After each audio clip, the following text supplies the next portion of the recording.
The opinions expressed on this program represent the viewpoints of individual authors or contributors and do not necessarily reflect those of Troy University. This is Alabama Politics with Steve Flowers, an in-depth interview with Alabama's top political newsmakers. Now, from the studios of Troy University, here is Steve Flowers.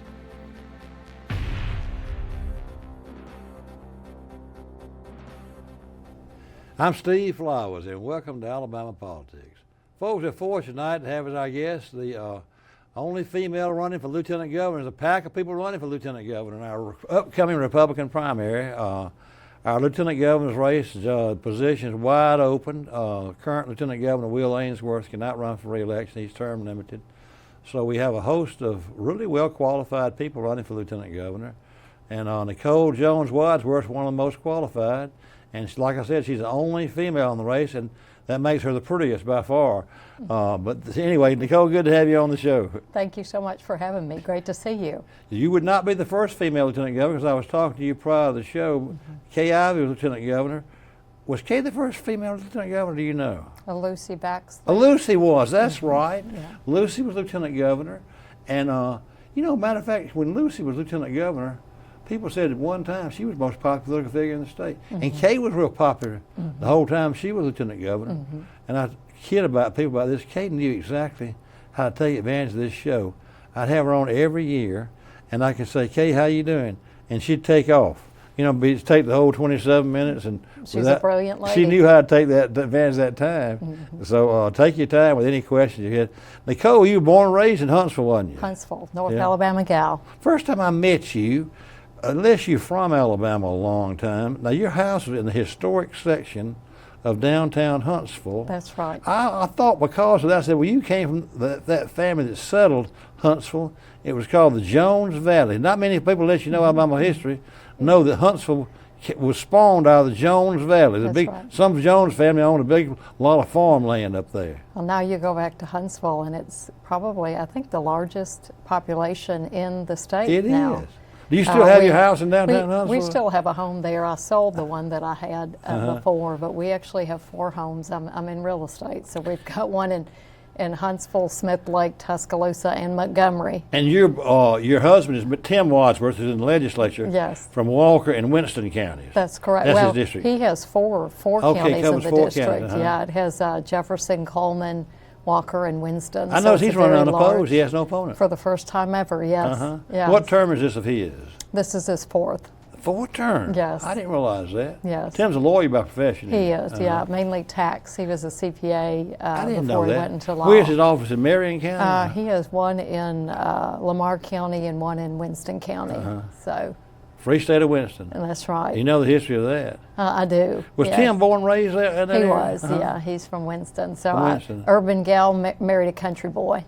Well, he was a Republican like you were all of his life. Yes, that's right. You've been a Republican all your political life. All my political life, yes. Even when it wasn't the most popular thing to do. So you go back as far enough to know that? You don't remember Democrats were in control? I do, yes. Nicole, tell us about, so you grew up in Huntsville. Did you go to Huntsville to school? And you went to Alabama to college, didn't you? I did my undergrad actually at University of Alabama in Huntsville.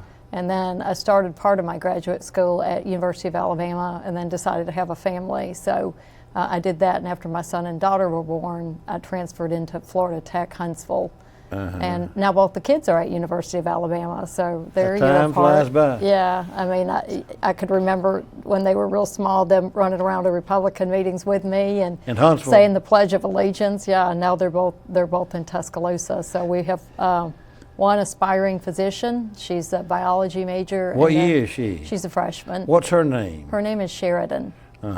And then Hayden, our son, he is a sophomore. Just 1 year difference in their ages? Just 1 year difference, yeah. And he's majoring in finance, and he wants to do the JD MBA track and be an attorney. So that's great. Very, very proud of both of them. Did they go to public school? I guess you can. They actually went to private school. They went to Valley Fellowship Christian Academy, which is a small, academically rigorous private school near downtown Huntsville. Well, down there, because they grew up in downtown Huntsville, so it was easy to get them over there. Very easy, yeah. Nicole, where do you go to church? And what church did you go to in Huntsville? So I was a member when we lived there of Huntsville First United Methodist. Is it downtown, close to where your house was? Downtown, yeah, walking distance. And now We go to Is that where Ada Holt's daughter got married? Yes, yeah, with the purple doors, the big white church with the purple doors. Yeah. I went to Ada Holt's daughter's funeral. Oh, did wedding. You? I mean, okay. Wedding. I mean, yeah. I love Robert Ada Holt. Yeah, he's a good man. Caroline, you know, talking about Huntsville, I'll tell you a story about that. You know, her daddy was Albert McDonald, as you know, was a very prominent farm family there. Yep. And he was state senator. He was in the state senate when I was a young page in the state senate. Albert Brewer was lieutenant governor. And I got to know Mr. Albert, and then he became agriculture commissioner for 8 terms, but he owned a lot of farmland there. And Senator Shelby had invited me as a special guest to come up for the FBI headquarters opening. Yeah. Everybody wanted to invite me, but I was on a bus with Tommy Battle, and Battle and our old friends, and then Robert and Caroline Adderholt were on that bus, and we were talking about this. And I says, Robert made me feel old too, because I said, Robert, I've loved your career. You've been in Congress 30 years and got there at 30 years old. And I said, I used to page for so-and-so. He said, I paged for Bobby Tom Crow when you were in the House. Oh, wow. Which made me think, he was a little boy page when I was in the House. But anyway, I was asking Caroline, Albert's daughter, who's married to Robert, and the wedding we were doing. Anyway, the bottom line is I'm riding along and I'm looking at all this development. And you know, Huntsville, as you know, our viewers may not know this, but Huntsville had the most fertile ground in the state. Yeah. It was one of the first places because all that river land was black soil, so that's it right. produced cotton. Yeah. But anyway, I'm riding. And Hazel Green, you know, North Madison County, that was known as the Cotton King land. It was all cotton because that's where they settled Huntsville. Yeah. It was called a little sleepy cotton town. That's right. But we were riding along and there were all kind of subdivisions and shopping malls. And I said, Caroline, was this part of your daddy's land? And she said, Steve, it was. I remember riding on a tractor with my daddy. Yeah. And that's all. But it lets people see Huntsville. Yeah. They don't realize what's happening up there.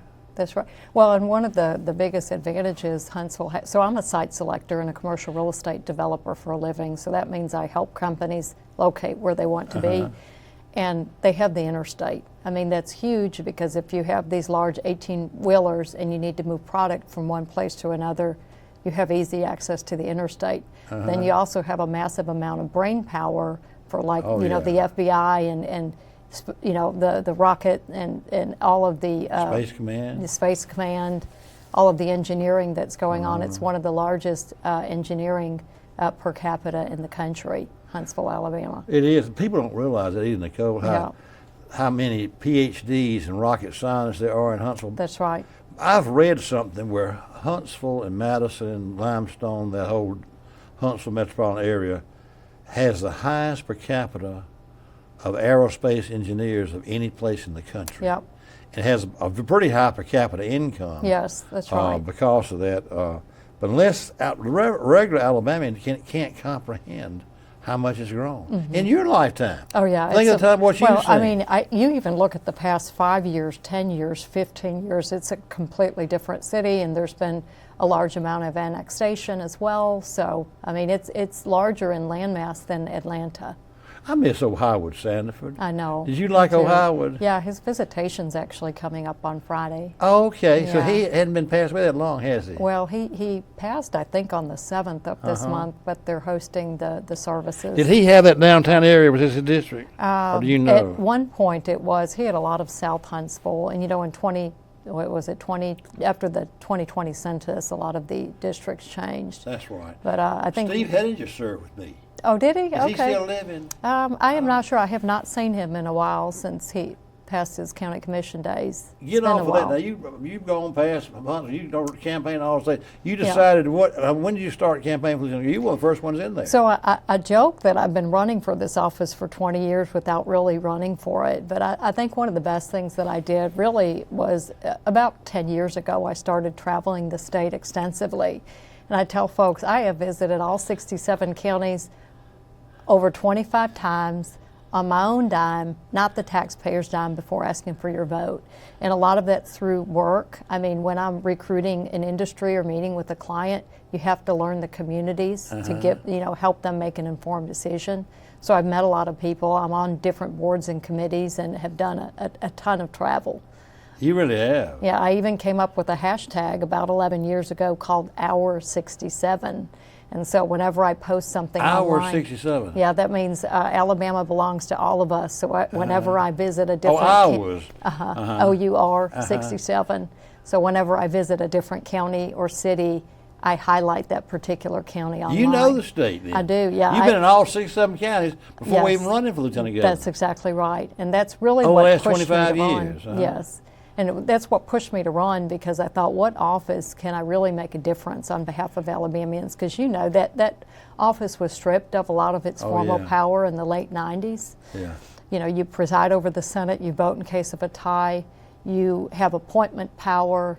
Of course, you need to be ready to steady the ship if something should ever happen to our governor. But you can do a lot with the office informally to help Alabama. did. Yes, she did. When she came on the show, she talking about all the committees she was on. Yes. Like space stuff and everything. Sure, yeah. That's The Aerospace yeah, States you'd be in a lot of Association. committees, you know. Yeah. And I came up with this plan. So I'm a builder, a site selector. I call it Build a Better Alabama.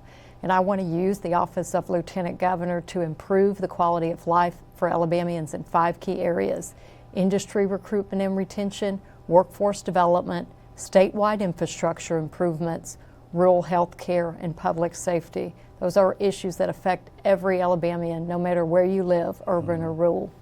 And really at the heart of the campaign is wanting to put Alabamians on a pathway to employment, because when Alabamians are employed, we all benefit. It keeps people off welfare, it reduces recidivism, and it gives a man or a woman a sense of purpose by being able to pay for something with a paycheck that he or she has earned. So let's meet them where they're at, whether they have a credential, a bachelor's, a master's, or a PhD. We have so many different industries in Alabama that are willing to employ them. Let's get them to work. You know, Nicole, I was just sitting here thinking about that. You would be a good partner for, if Tubbsville wins the governor's race, or whoever wins it. I think Tubbsville's forte, if he's governor, is economic development. Yeah. I think he's a good salesman. But you'd be perfect. He ought to take advantage and take you with him. Yeah. If you're lieutenant governor, because you know economic development. Yep, that's my field. I mean, there's some technological things he may not know about. Or you might, from your experience, know that there's a certain plant location at Moore or something that he ain't even thought about. That y'all are talking to some industry about coming here. Yeah. I think that's going to be his forte. Yeah, I think we'd be great partners. I think y'all would too, because he'd know something. Yeah. Some other lieutenant governor may not know anything, you know, about economic development. It's not just like you go out there and say y'all come. You No, know, that's right. Y'all I mean, come to Huntsville. You know, it's we're a nice people. We'll strategy. be friendly to y'all. You know, Yeah. you got to be able to tell them how much space, how much electricity costs. And That's all exactly that right. sort of And thing. you have a very short window. And in site selection, a lot of it is done over the internet. And when they narrow your location down or they narrow your state down, I mean, you have a very short window of time to impress them, especially if people are buying plane tickets and want to visit. So you have to take that seriously. You don't want to get crossed off the list. Nicole, what about we've done so much in automobile in the last 3 or 4 decades with Mercedes and other subsequent things. Yeah. Do you think there's room for expansion and other plants may come here? I do. I mean, automotive, Alabama is one of not only the national leaders, but world leaders in the automotive industry. And it really started with the Mercedes plant. Yeah. But you know, you think about it, you have these large plants that are manufacturing cars. You have tier 1, tier 2 suppliers Right. that also feed into them and create jobs. Heiche, which is a German automobile supplier, that's why they went to Jasper, Alabama in their industrial park, was because they have certain manufacturing facilities that they can get to easily, but they can serve multiple clients. Huntsville's got plenty of industrial space because that may be the logical place Sure. that people are going to want to come to. I mean, you can't just deter them and say, y'all ought to go to the Black Belt. No, we want to go to Huntsville, you know. Right, I mean, there's a right. lot of difference when you put a plant there. Yeah. But I think they got having the room. They've got room infrastructure- for new businesses. They got a big industrial locations, and I assume they do. Oh, sure, yeah.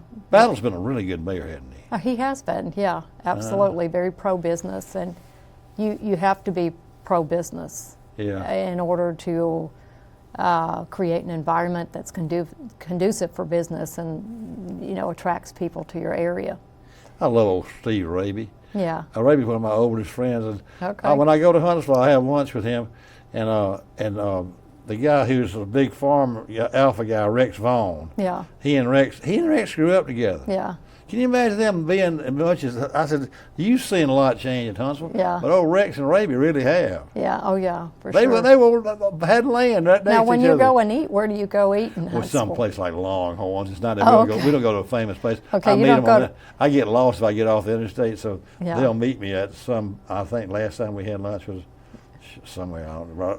I said I can't get off the interstate too far. Yeah. Y'all, I'm coming to see y'all. So y'all meet me up there. So I want to think we ate some Longhorns. Okay, okay. I don't know. It wasn't a famous place. Well, downtown Huntsville has a You lot got of all good kind of famous restaurants. restaurants down there. My favorite is Cotton Row. Chef Everybody in the James state talks Joyce. about Cotton Yeah, Row. it's fantastic. And Uh-huh. our kids actually grew up running in and out of the cellar downstairs after church. They that give them wasn't a far tour. from your house in the church. No, where you could walk. You can walk. So you could walk from your everywhere. house to the Yeah. Cotton Row. Yeah, and I the love church. I love walking I bet anywhere. you miss being downtown Huntsville, don't you? Well, we're downtown Tuscaloosa as well. I'm still there. I just when both the kids were admitted to the university, I wasn't there full time. I need Yeah. to be close to them and Yeah. still be able to be a mom. You know. So you it's spend important. most time in Tuscaloosa now. I'm there a lot, but really I'm all over the Traveling, yeah. state. I mean, right now I am probably in 3 different counties a day, and have been for a You while. have been. You have really worked Yeah. hard in this campaign. Thank you. Yeah, I was in Baldwin County yesterday, Covington votes County there. for a minute. Yeah. I just had So- Ben Bowden on my show. He was former circuit judge down there. Yeah, that's what you were saying. And then, but now, go back. Tell me when you started. You actually started campaigning before anybody else did, or about the I same think there was time. one person who announced maybe. Yeah, I announced last May, right before Memorial Day. So Now, let's see, was Memorial Day? Well, last was, May when you qualified. it was May, You yeah. qualified in January, but you started about last May. that's correct. Because weren't you up there at the Ledbetter's thing and up there in that big thing he has? Yes, that yeah, the 4th of thing? July, That's yes. become the biggest thing in the state now. That was, yes. And it is, Uh-huh. yeah. It's the only used to be all kind of events you're supposed to go to. Yeah, no, that's a long parade. That's at least a mile long. It's the only political parade everybody's supposed to Yes, go to. yeah, that's right. Here we are sitting in the middle of winter. It was the hottest day too. Yeah, no, I it rode on was. Ledbetter's float with him. Oh, did you really? Yeah, Okay. I was the only got to Yeah, speak. that is, if you are running for something, that is the place to It be on is. the You 4th got to of make July. that one. Yeah, that's right. When I sit and see somebody else, I said, why weren't you up there at Ledbetter's Yeah. thing? That was the biggest thing. Yeah, I like old Ledbetter. yeah, He'd be good to work with. yeah, You know, he's what I call strong as rope. yeah, that's right. You have to be. I say that to Arabia. I said, Arabia, Ledbetter's strong as new rope. Mm-hmm. And he says, Tree, we don't call it as strong as rope in North Alabama. You South Alabama people call it as strong as new rope. Yeah. We add the word new to it. Yeah, But there you he said, go. we just call it strong as rope up in North Alabama. There you go. Tell us tell me some of the things you want to do as Lieutenant Governor though. Well, again, the big thing is putting people on a pathway to employment. I want to make sure that the state has resources for infrastructure. So that's key. Again, being in site selection, one of the first questions that a client will ask me is, how quickly can my employees get to and from the facility, and how quickly can we move our trucks to and from the plant? So being Lieutenant Governor, I'll have a voice, and I'll be able to speak with our federal partners, whether it be our United States senators, our congressmen, President Trump, whomever that next president is, or the U.S. Department of Transportation, to ensure that the taxpayer dollars that we're already paying into D.C. are brought back to Alabama where they belong. I know as an economic developer that it takes approximately 10 years from the time that engineers are actually drawing out road plans to the time that a constituent is actually driving on those roads. So being on their radar is critical to that process. We need to bring money back home. Our ports are also equally important to that economic development equation. I think it was October or November in Mobile with Senator Tuberville, former Senator Shelby, and many people from the public and private sector. We celebrated the 50-foot channel depth of the Port of Mobile. You know, that's something that Senator Shelby was extremely proactive about many years ago, because when we can use our own port, we ultimately save taxpayer dollars money because we're not having to use ports in other states. And you look at all of the different industries that we have that utilize our ports. We have ag, forestry, automotive, defense, metals, chemicals, advanced materials. That matters. You know, talking about that, you hit on it, but I don't think people really realize how important infrastructure is to recruiting industry and keeping industry. the roads, now Governor Ivey needs to have a heralded and accolades for passing that road tax 5 or 6 years ago.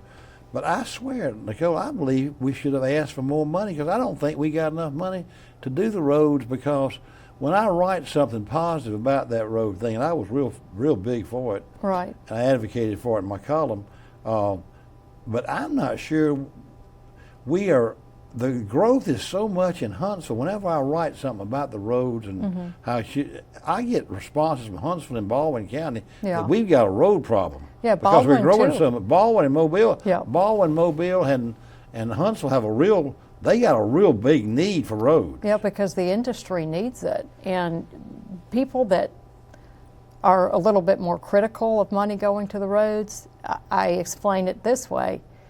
Do you support President Trump and him wanting to bring manufacturing back to America? Or do you support manufacturing in Alabama? Because if you do, you'll support money going to roads, because that's a no-brainer. You need it. No question. You know, I'm glad you're also aware and give accolades and credit to Senator Shelby, because you've watched it. Oh, sure. What he's done for Huntsville and Mobile and the whole state. UAB, I mean, he's been the grandfather of UAB. Yeah. But people don't realize how much Shelby did, and he was such a treasure for Alabama. We got so much money out of the federal government because he was chairman of appropriations. But I remember he and I were good friends, and we would have supper together at a restaurant in Birmingham about once every 2 months. He'd call me at the last minute. We were having supper at Highlands one night, and we chatted a little bit. He got real serious. This is 10 years before the end of his tenure in 36 years. He says, I'm going to be chairman of appropriations my last 6 or 7 years in the Senate. I'm retired this year, and I'm going to widen and deepen that port in Mobile. And I said, Shelby, do you know how much money it's going to cost? He said, that's why I'm starting early. Yeah. But what the impetus for this? You may want to use this in your campaigning and also in your memoirs or talking about economic development.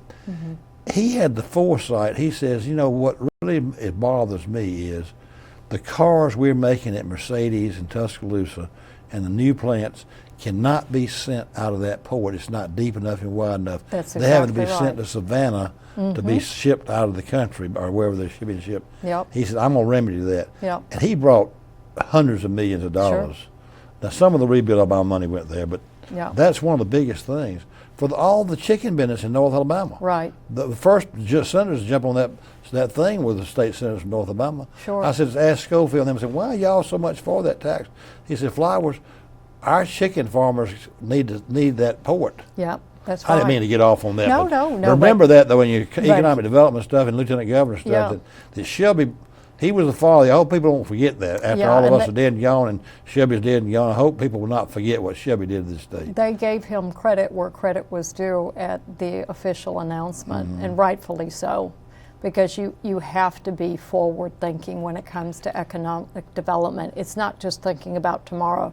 You have to think 5, 10, 15, That's what he was 20 doing. years down the road. That's what he was doing. And in addition to the Port of Mobile, we have a series of inland ports that are vital to commerce. We have the Port of Huntsville, Port of Gunnersville, Port of Demopolis, the Birmingham Intermodal Facility, and the Montgomery Intermodal Facility that's set to open in the first quarter of 2027. We need our inland ports just as much. Yeah, that's interesting. That's good. I'm glad you brought that out. Yeah. People don't overlook that sometimes. And that's vital, too. That's right. That intermodal port is vital to Montgomery, isn't it? That's and Huntsville, exactly too. right. Yep. And so you know economic development. Thank you know you. the stuff in the state. And now our broadband is also lumped in that infrastructure equation. And Governor Ivey, you were there the other night. She announced how broadband is now in all 67 counties. Broadband's critical for not only our jobs, but our schools and our healthcare facilities. And rural healthcare is one of those issues that affects every Alabamian, no matter where you live, because when Alabamians are healthy, they're working. When Alabamians are working, we all benefit. Yeah. So I've helped recruit, I'm again being in site selection, I've helped recruit rural health care to certain areas. I represent a client that was able to earn a $700,000 plus per year federal grant to practice in 2 economically impoverished Alabama counties. And what he did was he took part of that grant money and bought a van, and they can actually use their van to pick up patients who don't have transportation, bring them to the doctor, and then bring them back home. And that has actually led people to not only get healthy again, but literally get employed again and be able to purchase their own vehicles. So it's all part of that cycle. And telehealth is really important with the rural health care, and you rely on that broadband. I have another client who's a mental health practitioner that participates in a program called TalkSpace, where if somebody's having a mental health crisis, they can talk on their phone to their mental health practitioner, whether they're in their living room or they're at work, and that relies on broadband. So I'll do whatever I can to expand, broadband for our jobs, our schools, and our rural health care. Well, Nicole, you've got the perfect background for that would be a role you could take as Lieutenant Governor, is to expand industry in the state. I think that's what's going to be the new governor's, especially if Tubbville's elected, to be the main thing. But your experience in economic development is really crucial. Well, thank you. For state, and you've done a good job over your lifetime. Thank you. Your short lifetime so far. And the recruitment and the retention is so key. It's like you can recruit all the jobs that you want, but you have to make our state an environment conducive for them to want to stay. And I'll tell you another group of people that I want to talk about that's part of that equation is our public safety officials. And when I speak, I give the example of, think about this, at some point in your life, you're going to need access to a police officer, a firefighter, the military, either directly or indirectly, a sheriff or EMS. So as Lieutenant Governor, I want to make sure that the men and the women willing to put themselves forth will have access to the training, the tools, and the resources needed to protect and serve with excellence. They put their lives on the line for us. The least that we can do at the government level is to give them the tools and the respect they need to do their jobs. I agree with you. Nicole, our time is up. I really do thank you for taking time out of your busy schedule. Thank you. You campaign all over the state, and thank you for taking time to be with us today. Folks, our guest has been Nicole Jones Wadsworth, who is one of the candidates for Lieutenant Governor in the upcoming May 19th primary, right around the corner. So we thank Nicole for being with us, and thank you viewers for watching. Hope you tune again next week for Alabama Politics. Thank you, Nicole. Thank you. Thank you so much.